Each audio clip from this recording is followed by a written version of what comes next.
Attendez juste 30 secondes. Voilà. Et yo tout le monde, j'espère que vous allez bien. On se retrouve pour une nouvelle vidéo. Alors ça fait un bail que j'ai pas fait de vidéo, donc excusez-moi que voilà, que je suis de retour. On va faire les vidéos pour la dernière fois du match. Par exemple, il y a eu match Allemagne, Costa Rica, Espagne, Japon. Et il y a eu plein de faits durant le match Espagne-Japon. On va en venir tout de suite. Alors, Espagne-Japon. Autant pour moi, Espagne-Japon, c'était un match qui s'est soldé sur un 2-1, mais le match a été volé par les Japonais parce que l'arbitre a triché, on peut le dire, l'arbitre a triché. L'arbitre, je ne sais même pas pourquoi il arbitre. Parce que euh, si vous regardez, il y a une vidéo qui circule, c'est BizBiz. Je ne sais pas si vous connaissez ça, un youtubeur qui fait de bonnes vidéos sur le football. Et il a montré comme quoi la balle était sortie du terrain au moment du but japonais. Ça veut dire que le deuxième but japonais n'aura jamais dû être marqué parce que de base il y aurait eu 1-1 et de base l'Espagne aurait dû affronter la Croatie et le Maroc aurait dû affronter le Japon. Donc c'est pour ça que moi cette Coupe du Monde au Qatar j'en ai rien à foutre, elle est nulle. Moi je suis là juste pour regarder la Coupe du Monde de la France, voilà, parce que c'est la France. Mais je vous avouerai, j'ai quand même un peu pleuré parce que l'Allemagne s'est fait sortir. Voilà, bon, à tous ceux qui sont allemands, je vous soutiens. Les autres qui insultent l'Allemagne sur les réseaux sociaux, ouais, vous êtes nuls et tout, ne l'oubliez pas, eux, c'est 4 finales de Coupe du Monde, 4 victoires. 3 finales d'Euro, 3 victoires. Donc à chaque fois qu'ils vont en finale, c'est pour la gagner. Et excusez-moi, ils ont un plus grand palmarès que le 3 quarts des équipes qui jouent la Coupe du Monde. Donc voilà. Donc l'Allemagne, ils se sont toujours qualifiés pour le prochain tour. Donc j'ai eu des amis italiens qui m'ont fait ça fait quoi de voir l'Allemagne perdre. Ouais, au moins ils ont été qualifiés pour la Coupe du Monde. Pas les Italiens. Les Italiens, ça fait 2 fois. Les Belges, alors il y a aussi les Belges. Très grosse surprise, le 0-0 entre la Croatie et les Belges. 0-0. Ils sont éliminés. Mon frère m'avait dit, ça, c'est une Coupe du Monde de trop pour les Belges. Ils partent de demi-finalistes à quand même éliminer en Coupe du Monde. Ils avaient quand même un groupe assez abordable. Le Maroc. Et le deuxième, c'était la Croatie. Et l'autre, je crois, c'était... Attendez. Je regardais sur mon ordinateur. Oui, parce que j'ai mon ordinateur à côté, je vais l'allumer. Hop.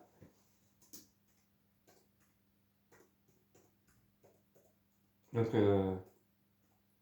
oui, la Croatie, la Belgique ont fini troisième. Alors, je vais vous dire les groupes pour cette... pour les prochains... pour les huitièmes de finale. Alors, c'est les Pays-Bas et le Sénégal qui sont passés. L'Équateur a fini troisième, le Qatar a fini dernier avec 0 points. Ensuite, dans le groupe B, c'est Angleterre, États-Unis, l'Iran et le Pays de Galles ont fini troisième et dernier. Les États-Unis ont fini deuxième et l'Angleterre ont fini premier avec 7 points de prix. Dans le groupe C, c'est Argentine, Pologne avec 6 et 4 points. Mexique qui finit avec -1 et ça s'est joué au goal average face à la Pologne. Et l'Arabie Saoudite qui finit dernier. Après, c'est France, Australie qui sont qualifiés. La Tunisie et le Danemark. Pour le but tunisien, on va revenir dessus. Parce que le but de la France face à la Tunisie, il n'était pas en jeu, Antoine. Parce que Antoine ne gêne pas le joueur adverse. Donc il n'était pas en jeu. Dans le groupe E, c'est Japon, Japon, Espagne, Allemagne, Costa Rica. Et pour revenir en fait de l'Allemagne, certains disent que le but qui a été marqué était hors jeu. Non, parce que c'est le joueur qui fait la passe, il n'était pas hors jeu, il est venu devant son coéquipier pour lui faire la passe. Donc le but est valable, parce que les deux n'étaient plus hors jeu après, parce que les joueurs sont revenus sur lui. Et revenons au fait du Japon, que leur deuxième but était pas mérité. Groupe F, ah ouais, c'était le Canada. Le Canada a fini dernier avec 3 matchs, 3 défaites. Ça fait Maroc, Croatie, Belgique, Canada. Groupe G, ça fait Brésil, Suisse, Cameroun, Serbie. Le Brésil a perdu contre le Cameroun et la Suisse a gagné 3-2 contre la Serbie. Ensuite, ça fait Portugal. Dans le groupe H, le dernier groupe, ça fait Portugal, République de Corée et Uruguay, Ghana. Le Portugal a perdu face à la République Non, face au Ghana, je crois. Ouais, je crois que c'était face au Ghana ou face à la Corée. Et ils ont perdu 1-0. Et l'Uruguay a gagné 2-0 face à l'une des deux équipes. Donc voilà, ça c'est pour les matchs qu'il y a eu. Les matchs.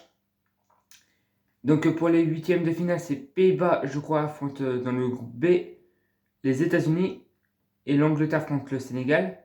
Groupe C, l'Argentine affronte l'Australie et la Pologne affrontent la France.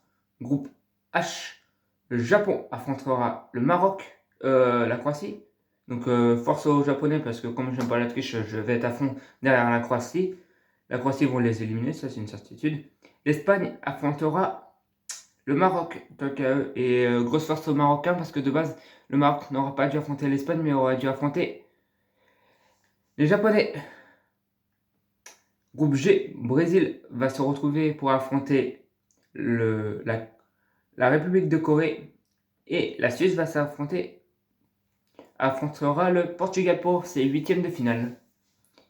Donc voilà, les huitièmes de finale vont être pas petit temps. On va faire des vidéos bien sûr tous les soirs. À partir de maintenant, on va faire une vidéo dès qu'il y aura un match qui va se jouer. Donc je ferai la vidéo le samedi parce que voilà, faut dire que j'ai quand même un peu des cours. Donc France-Pologne, c'est mardi soir, je crois, ou mercredi. Donc n'hésitez pas à dire en commentaire si vous êtes pour quelle équipe. Ça fait très plaisir de savoir pour quelle équipe vous supportez, quelle équipe vous aimeriez qui gagne la Coupe du Monde. Bon, bien sûr, moi je voudrais que la France gagne parce qu'au début j'étais pour l'Allemagne, mais comme l'Allemagne s'est fait sortir, je vais pas être pour l'Allemagne, je vais être pour la France parce que je suis né en France, mais j'ai des origines allemandes, c'est pour ça que je supporte l'Allemagne. Ensuite, pour moi, le Portugal va se faire sortir, c'est obligé, c'est une certitude. Pas par la Suisse, mais au prochain tour, ils vont se faire sortir. Parce que le Portugal, s'il gagne et que le Brésil gagne, ils vont affronter le Brésil. Donc on aura. Si, je vais vous dire les pronostics pour la finale, pour les huitièmes de finale. Alors pour les huitièmes de finale, qui est en finale pour moi, déjà. Donc le Brésil qui va affronter la République de Corée, le Brésil va gagner. La Suisse qui va affronter le Portugal, le Portugal va gagner avec un grand CR7. Ensuite, du coup, pour les quarts de finale, ça va être Brésil-Portugal. Le Maroc va affronter l'Espagne, l'Espagne va gagner. Et la Croatie va affronter le Japon, la Croatie va gagner. Après, c'est France-Pologne. France-Pologne, ça va être la France. On est favori, on a des grands joueurs. Ensuite, c'est l'Australie contre l'Argentine. L'Argentine va gagner. Ensuite, c'est l'Angleterre vs le Sénégal et les États-Unis vs les Pays-Bas. Les Pays-Bas vont passer et l'Angleterre vont passer. Donc après, en quart de finale, ça sera Pays-Bas, Angleterre, victoire des Anglais. Ensuite, ça sera Argentine-France. Je dirais une victoire de la France. Allez, une victoire de la France, même si on aura un grand Léo Messi. Ensuite, ça sera Espagne, Croatie. Je dirais victoire des Espagnols. Quoique non, victoire des Croates. Allez, on va dire une victoire des Croates. Ensuite, ça sera Brésil-Portugal. Je vais dire victoire des Brésiliens avec un grand Vinicius et peut-être que Neymar sera de retour. Parce que à ce qui paraît, la blessure ne serait pas très grave. Et là, ils sont en train de le soigner. Donc logiquement, on aura Neymar de retour. Ensuite, dans le groupe E, donc on avait dit la France passera. Donc on avait dit l'Angleterre sera qualifiée face aux Pays-Bas. Donc l'Angleterre va affronter la France.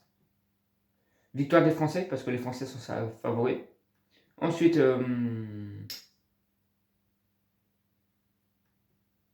non, allez, on va dire l'Espagne. L'Espagne va affronter le Brésil. Victoire des Brésiliens.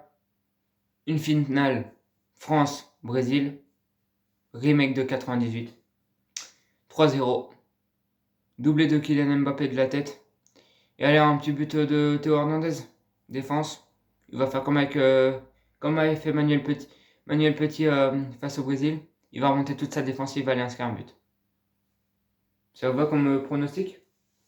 Donc oui, je parie une victoire de la Coupe du Monde. Alors, au début, j'étais pas certain que la France allait passer les matchs de poule parce que, pour ceux qui se demandent pourquoi, parce qu'en fait, il y a la malédiction du champion.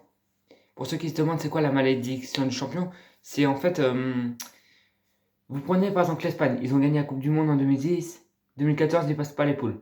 2014 c'est l'Allemagne qui gagne la Coupe du Monde, 2018 ils passent pas les poules. 2018 c'est la France qui gagne la Coupe du Monde, 2022 c'est l'Allemagne qui passe pas les poules. Donc vous voyez, moi je dirais une victoire des Français, je les sens bien. Avec un grand Kylian Mbappé en feu, moi je vous dis, ça peut être que du régal.